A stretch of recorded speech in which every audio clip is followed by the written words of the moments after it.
할렐루야. 호세아 6장 1절에서 3절 말씀을 가지고 하나님을 아는 지식이란 말씀을 전하겠습니다. 믿는 자는 하나님을 아는 지식으로 충만해야 하나님을 바르게 믿고 섬기고 바르게 살 수 있습니다. 신앙은 하나님을 아는 것에서 시작합니다. 영생은 참 유일하신 하나님과 그의 보내신 자 예수를 믿는 것입니다. 영생은 하나님을 아는 것에서 시작합니다. 하나님을 모르면 참된 신앙이 아닙니다. 성숙한 삶도 예수님을 아는 것에서 시작합니다. 성경은 하나님이 어떤 분이신가를 알려줍니다. 성경을 가까이 하면서 하나님을 알아야 합니다. 하나님을 아는 지식으로 충만해야 합니다. 여기서 말하는 안다라는 말은 지식이 아니라 체험을 말합니다. 하나님을 지식과 체험으로 의지로 알아야 합니다. 그런 사람이 성숙한 사람이라가 하나님이 원하는 길을 압니다. 본문은 이 호세아 선지자가 당시 백성들에게 외쳤던 말이 바로 여호와를 알자는 것입니다. 하나님을 아는 지식이 없어서 망하고 형통하지 못했습니다. 하나님은 공의의 하나님이십니다. 호세아는 북왕국 시대 북쪽 이스라엘의 선지자였습니다. 그러나 나라가 갈라진 이후 북왕국은 급속도로 타락의 길을 걸었습니다. 총체적인 부패와 우상숭배가 막연했습니다. 그 중심에 지도자 리더가 있었습니다. 호세아는 누구보다도 이 지도자의 잘못된 것을 지적합니다.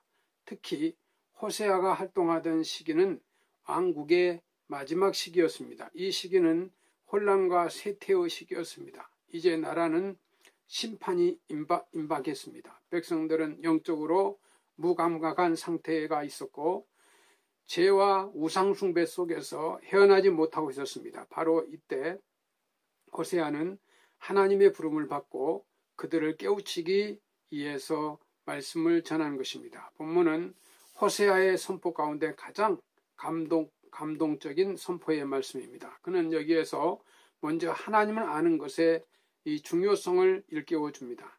지금 이스라엘은 하나님을 아는 지식이 없어서 망한다는 것을 지적하면서 하나님이 어떤 분이신가를 알려주고 있습니다. 먼저 1절에서 이렇게 말합니다.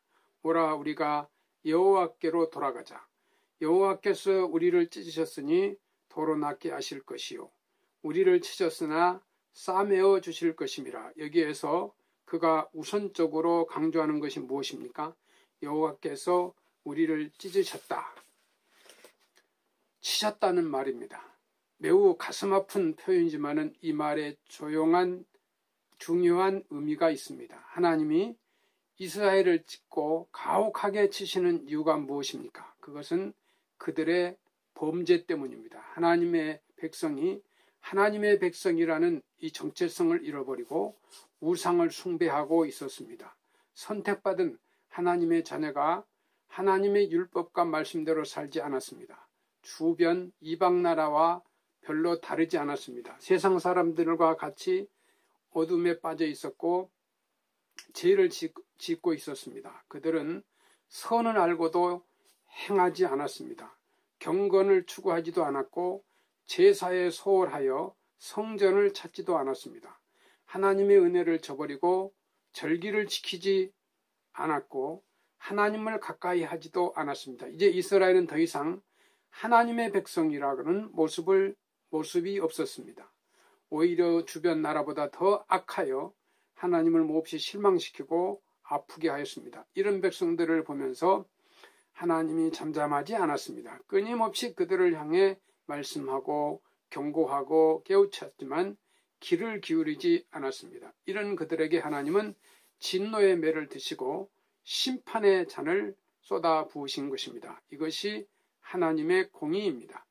이것이 택한 백성들을 다루시는 하나님의 방법입니다. 우리는 이 공의의 하나님을 믿습니다. 하나님은 분명 우리 편이요 나를 선택하고 영원히 품고 하늘까지 이끄시는 분이십니다.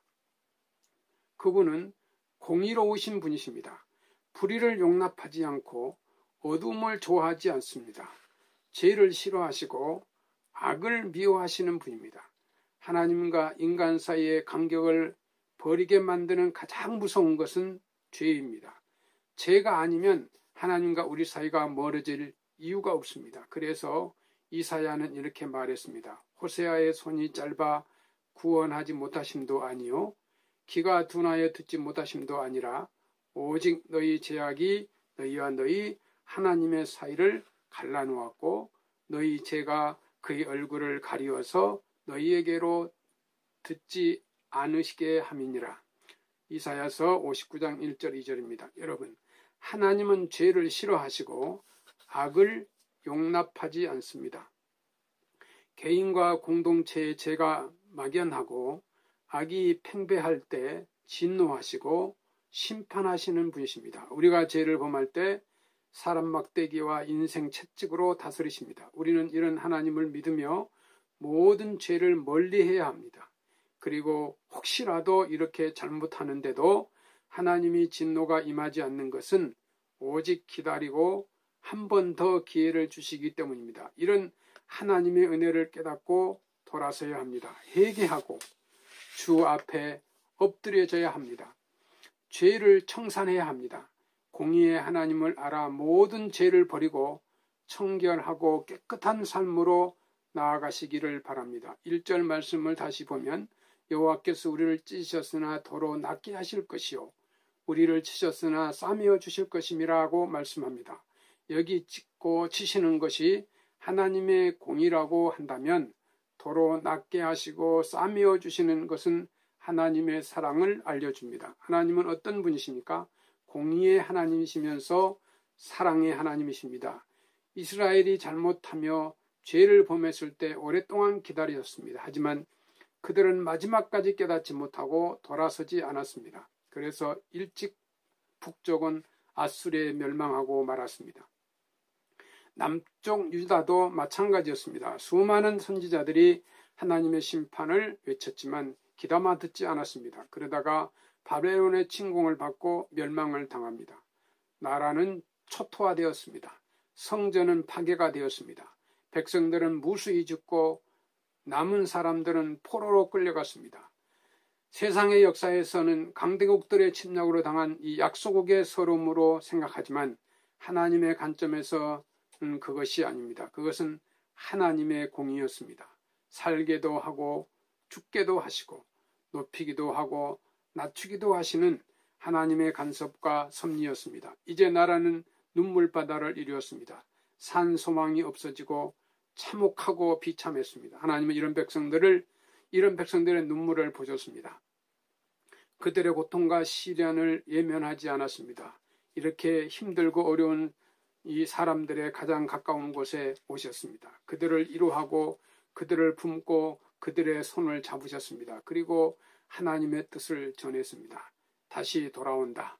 다시 일어선다. 이제 내가 너희와 함께한다. 내가 너희를 도와주리라. 이것이 모든 선지자들을 통한 하나님의 메시지였습니다.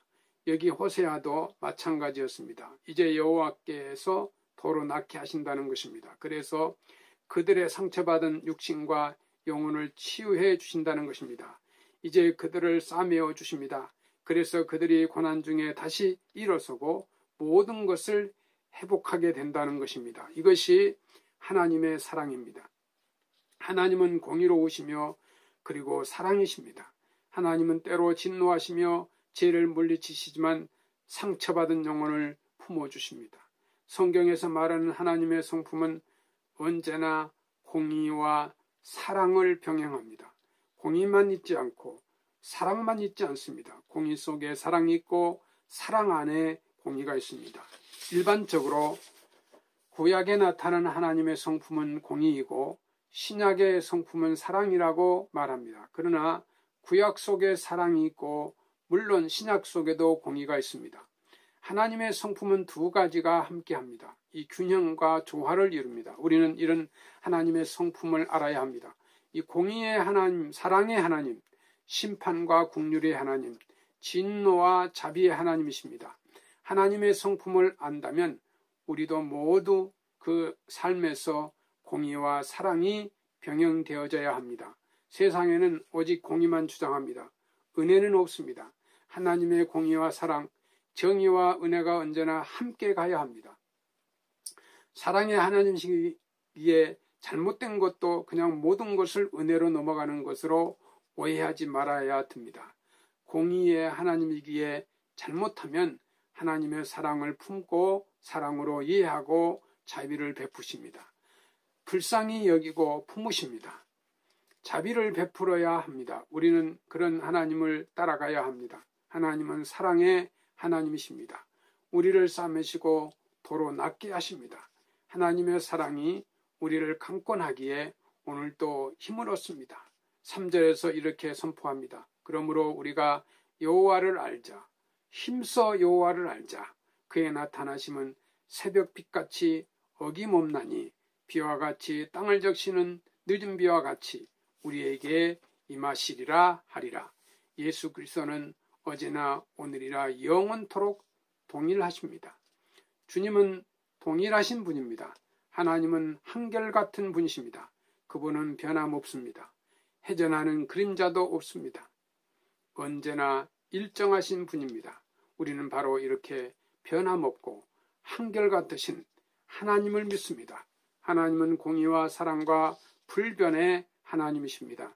우리는 이런 하나님을 아는 지식으로 충만해야 합니다. 지식으로만이 아니라 체험적으로 알아야 합니다. 이제 우리 모두 이런 하나님을 굳게 믿고 바르고 참된 삶을 향해 힘있게 나아가시는 백석교회 성도 여러분이 되시기를 주님의 이름으로 축원합니다. 감사합니다.